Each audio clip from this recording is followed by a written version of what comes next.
नमस्कार दोस्तों, कैसे हैं आप सब? उम्मीद है आप सब लोग बढ़िया होंगे। और ये हमारे बगल में बैठे हैं, हमारे छोटे भाई हैं, भीम आर्मी से कानपुर मंडल अध्यक्ष। और थोड़ी बातचीत करते हैं भाई से। छोटा भाई है तो उनसे थोड़ी बहुत जानकारी लेते हैं, जानकारी आप लोगों तक पहुंचाते हैं। जय भीम। अमन जी। सभी भाइयों को जय भीम। भैया मुझे बताए सभी साथियों को मेरा क्रांतिकारी जय भीम, नमो बुद्धाय, जय श्री। सम्मानित साथियों, मेरा नाम आजाद मन गौतम है और आज हम औरैया जिला के बिदुमना से चलकर जो है आज हम न्यू कोंडली दिल्ली में आए हुए हैं भैया जी के पास में जो है। और हम भाईचारा कमेटी, आजाद समाज पार्टी की जो भाईचारा कमेटी है कानपुर मंडल से वे अध्यक्ष हैं। सम्मानित साथियों, ये हमारे बड़े भाई हैं, इनका जो है बहुत साथ रहा और आज भी हमारा साथ दे रहे हैं, तन मन धन से साथ हमारा दे रहे हैं। सम्मानित साथियों, जब मैं आधी रात को भी जरूरत पड़ती है, जहाँ भाई की जरूरत पड़ती है, अगर भाई को एक बार भी फोन करते हैं, भाई अपना साथ देते हैं। इनका पहले तो है तहे दिल से बहुत बहुत शुक्रिया, बहुत बहुत धन्यवाद साहब।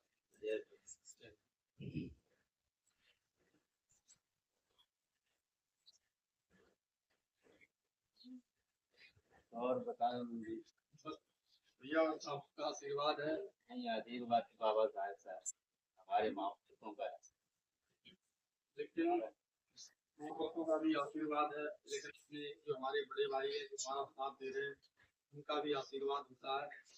और ये लड़ाई जो है बहुत जो सामाजिक लड़ाई है, मिशन मूवमेंट की जो लड़ाई है वो बहुत लंबी चलने वाली है।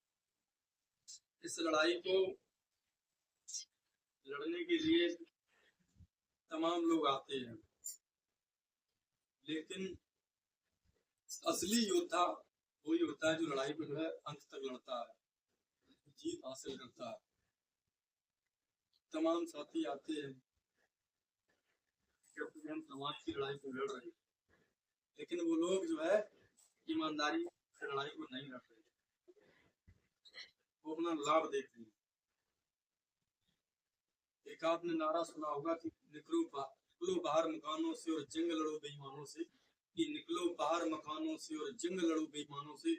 वो साथियों, वो दौर आ गया है जो तानाशाही सरकार बैठी हुई दिल्ली में शोषित वंचित पीड़ित मजलूमों को जो दबाने का प्रयास कर रही है, उनके हक और अधिकारों को छीनने का प्रयास कर रही साथियों।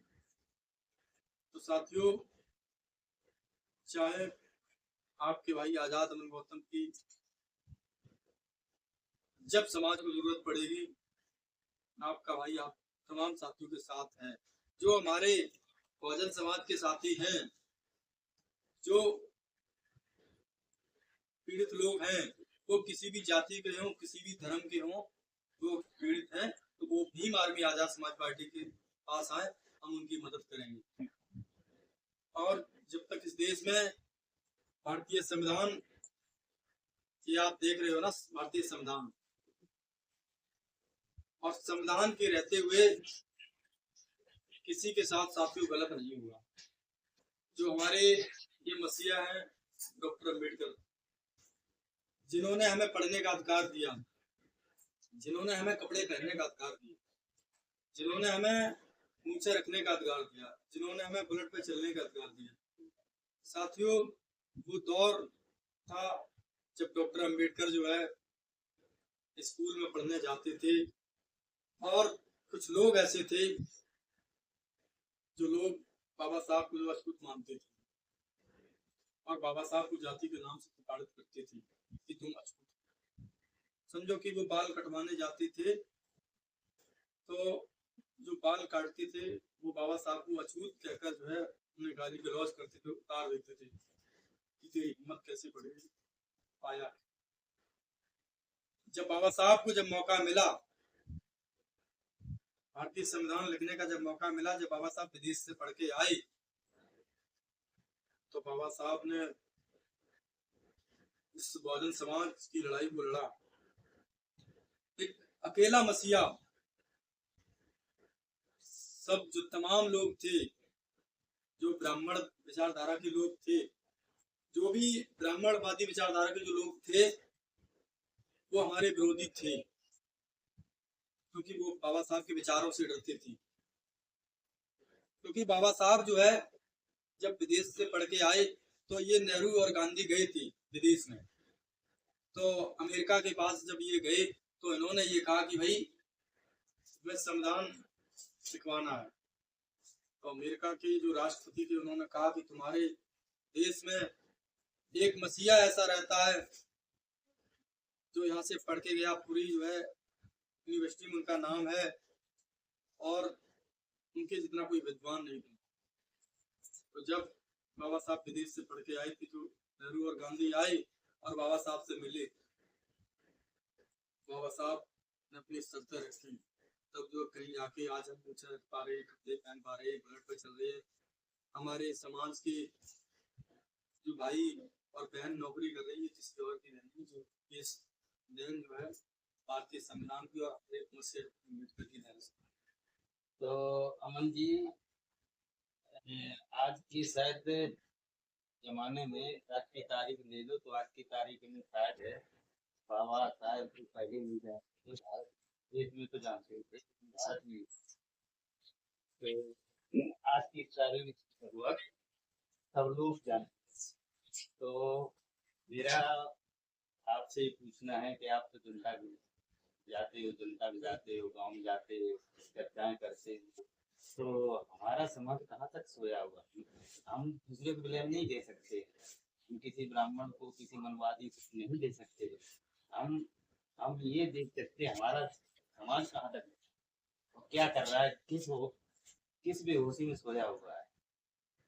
अब आपको तो गली गली मोहल्ले मोहल्ले जाते हो, समाज में बैठते हो, बातचीत करते हो, सभाएं लगाते हो, तो आपको उस समाज के बारे में, अपने समाज के बारे में क्या मालूम है। मैं आपको बताता हूँ कि जैसे आपने कहा कि समाज जब भी हमारा सो रहा है, कि जब एक रात डॉक्टर अम्बेडकर जो है सयाजी बाग में जब देश से पढ़ के आए थे, तो एक रात डॉक्टर अम्बेडकर सयाजी बाग में बैठे थे, तो एक पत्रकार आता है और डॉक्टर अम्बेडकर से पूछता है कि डॉक्टर अम्बेडकर, तुम अभी जाग रहे हो। तो बाबा साहब ने उन्हें जवाब दिया था कि अभी हमारा जो समाज जो है वो सो रहा है, इस वजह से हम जाग रहे हैं। और बाबा साहब उस संकल्प भूमि आज भी याद है। बाबा साहब वहाँ संकल्प लेते हैं कि जब तक अपने समाज को जो है गांव और पाखंडियों की बेड़ी से आजाद नहीं करते, तब तक हम चैन की जिएंगे। तो मैंने भी ये कसम खाई है कि मेरा ये संकल्प है कि प्रदेश के कोने कोने में जाके भाईचारा पैदा करके जो भी हमारे समाज के साथी हैं, जो साथी हमारे साथ कार्य कर रहे हैं, जो हमारे साथ दिन रात मेहनत कर रहे हैं, आप जैसे बड़े भाई जो हमारा साथ दे रहे हैं, तो घर घर जाके मैं समाज के एक एक नौजवान के मुंह से ये मैं कहना चाहता हूँ कि एक एक नौजवान के मुंह पे जय भीम का नारा होगा। जिस दिन इस देश में हर नौजवान के मुंह पे जय भीम का नारा होगा, उस दिन कोई किसी की गुलामी नहीं करेगा, उस दिन पाखंडवाद खत्म हो जाएगा। जो समाज के जो लोग हैं आज जो सोए हुए हैं, उन्हें कहीं ना कहीं जो बाबा साहब के बारे में जानकारी पूर्तियां नहीं है। जिस दिन उन्होंने जो है बाबा साहब पूर्तियां पढ़ लिया, उन्होंने भारतीय संविधान को जो है पूर्तियां पढ़ लिया, उस दिन वो गुलामी नहीं करेंगे, उस दिन वो जाग जाएंगे। उन्हें पता होगा कि हमारा शोषण किसने किया है, हमारी बहन बेटियों का शोषण किसने किया है, हमारे बड़े बुजुर्गों का अपमान किसने किया है। जब उन्हें नॉलेज कब होगी, जब वो भारतीय संविधान को पढ़ेंगे, जब उन्हें नॉलेज होगी। और नॉलेज देने के लिए हमारी जो यात्रा है बहुजन भाईचारा यात्रा, उस यात्रा के माध्यम से हम हर गांव का जो भ्रमण कर रहे हैं, उस यात्रा के माध्यम से मैं समाज को जागरूक कर रहा हूँ कि जब तक समाज को हम जागरूक नहीं करेंगे, जब तक संतों गुरुओं महापुरुषों के बारे में समाज को नहीं बताएंगे, तब तक समाज जागरूक नहीं होगा। तो अमन जी, मैं आपसे यही जानकारी लेना चाहता हूँ कि आप इतनी मेहनत कर रहे हैं रात दिन, तो समाज में कुछ बदलाव आया है कि नहीं आया? और बिल्कुल कितना आया, आया? बिल्कुल आया। मैं बात करता हूँ आज मैं आप सामने जो है, आपने कहा कि बदलाव कितना आया। बदलाव इतना आया कि जब हम अपने क्षेत्र से तब आए हुए थे, तब मैं अकेला व्यक्ति था, अकेला ही व्यक्ति था मैं लड़ने के लिए। शायद मेरे जिले में ऐसा कोई ईमानदारी से मेहनत करने वाले व्यक्ति नहीं थे। तो कुछ लोगों ने, समाज के लोगों ने ही कहा कि भाई अपना कार्य पे ध्यान दो, अपना जो कार्य है वो करो, पढ़ाई पे ध्यान दो, तैयारी करो नौकरी की। लेकिन मैंने समाज का दर्द समझा, मैंने लोगों को गमों को देखा, मैंने लोगों की, निर्दोष लोगों की हत्याएं को देखा कि आज निर्दोष लोग जेल जा रहे हैं, उनकी हत्याएं हो रही हैं। तो मैंने उस दिन संकल्प लिया था कि हमने सब कुछ त्याग दिया, घर द्वार परिवार अपना त्याग दिया।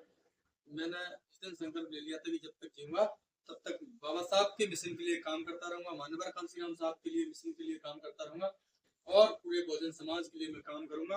और जब तक एक बड़ी ताकत पैदा नहीं कर लेते, जब तक समाज को हम जगा नहीं लेते, तब तक चैन की नींद नहीं सोएंगे। और हम कोई ना बड़ा काम कर रहे, हम बाबा साहब ने जब अपने 4 बच्चों की कुर्बानियां दी, तो हम तो कुछ भी कार्य नहीं कर रहे, हम तो समाज को जागरूक कर रहे हैं। आज जो भी है हम कुछ, वरना हम कुछ नहीं थे। तो अमन जी, आप ये कहना चाहते हैं कि जो आप जिस तरीके से, जिस अभाव में और जिस जोश जोश की तरह आप अपना कार्य आगे बढ़ा रहे, क्या आगे ऐसा ही जोश रहेगा? बिल्कुल रहेगा।